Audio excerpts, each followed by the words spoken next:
And joining me now is Omer Ozkizilcik, who is a security analyst at Seta, based in Ankara, and Yasin Asal, who is an assistant professor at Istanbul Commerce University. Gentlemen, welcome to Straight Talk. It's good to have you here. So Interpol recently cancelled a red notice for former co-chair of the PKK affiliate, PYD Salih Muslum, along with 144 suspects who are accused of orchestrating deadly attack in Ankara in 2016. So, Ugur, do you think cancelling these red notices will strike a blow to the fight against international terrorism, as Turkey claims? Yes, absolutely. This was also a result of a National Security Council, and Turkey declared that the efforts of the Interpol hurts the combating international terrorism, not just by nationally, but also regional efforts such as YPG and such terrorist affiliations. This is why this is also another discussion issue between international law and national interest. This is why the claims of Turkey and become more honest in international politics is so right, and this is why the Interpol and such organizations needs to balance their interior architecture, being honestly and sound judgments, and become more effective and functional one. Yeah, because Turkey fights terrorism on different front lines. So, Yes. Ömer, Interpol has also rejected Turkey's request for 352 people suspected of being FETO members. And Turkey clearly says these people are criminals, they should be facing trial in Turkey. So, tell me why Interpol would reject this request. So actually, I don't think that the Interpol decision is a root cause itself, but it's only a symptom of something else. And this something else is important in regards to international fight against terrorism. So when it comes to terrorist organizations like ISIS or Al-Qaeda or the former Al-Nusra Front, then the entire international world and system seem to be on the same line. But when it comes to local terrorist organizations who do not harm, for example, Western states, but only attacked and killed Turkish citizens, then we see here a double standard. And this systematic different approach in the West in regards to radical jihadi terrorist organizations and, for example, Kurdish Marxist terrorist organizations is the reason behind this decision of Interpol. So if the terrorist is killing a German citizen, then Interpol is acting here clearly. But if the terrorist is responsible for the killing of a Turkish citizen or Afghani citizen or Syrian citizen, then Interpol has here double standards. And not only Interpol, but other institutions as well. And I think here the decision-making part is not Interpol itself, but the Western Hemisphere.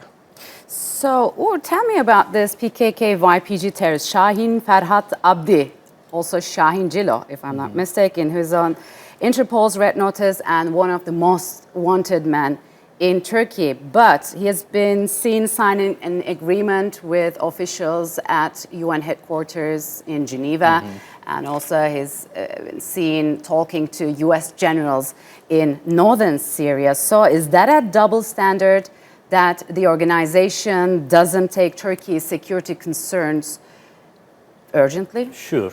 And we see this period not now, and before this process, it already gained any momentum, become the outside of the Turkish thesis by means of supporting these organizations as freedom supporters and some regional actors that trying to combat with ISIS.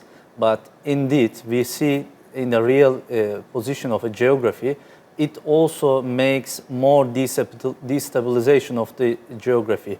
And we see this destabilization process and become more and more regional actors, and it also tries to affect Turkish security concerns.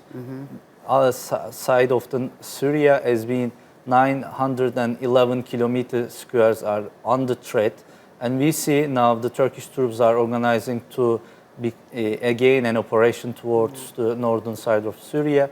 And this is why the UN or such the EU, some institutions sometimes support these actors.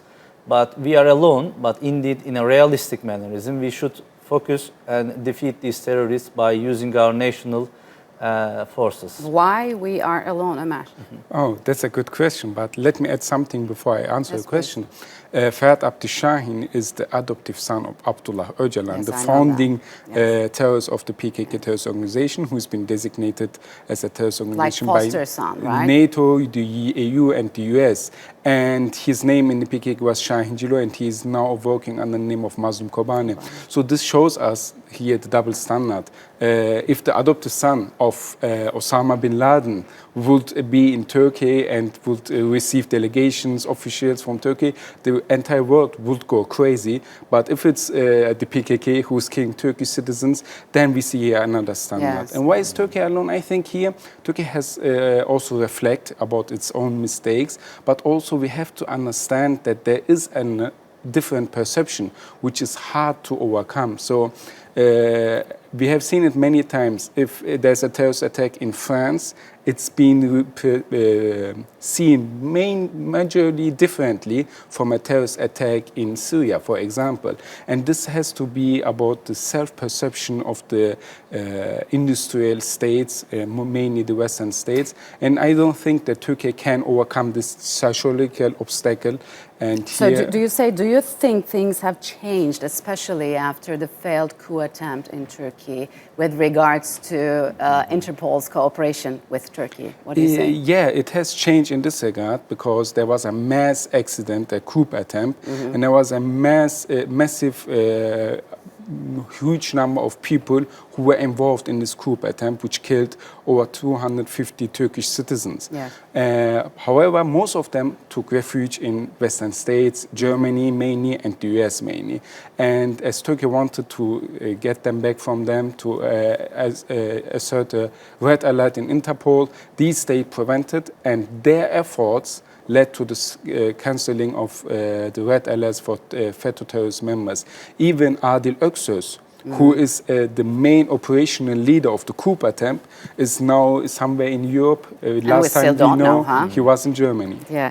So, Ugur, what happens if Turkey decides cooperate less with Interpol, and what kind of an impact it would have on the organization's ability to track criminals, since Turkey is on a very strategic location? Yes, and we saw some operations of the Turkish intelligence services, and we got some FETO and other terrorist organizers from different countries. I think such Kosovo? nearly, yes, and more than 38 countries Turkey captured and these terrorists and came to the homeland.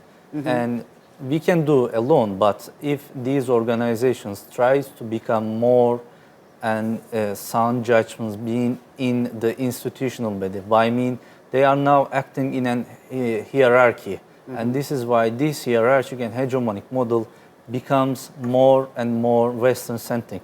And Turkey and the other regional actors such Russia, such Iran, and the other countries needs to make more cooperation in these organizations and mostly become an effective getting some results about the regional concerns. And we see in the Astana processes like this, in the Syrian issue, Russia, Turkey, and Iran got collaborated and then get the result becoming in the future of the Syrian issue. Okay, gentlemen, thank you very much for joining me on Straight Talk. Appreciate it a lot.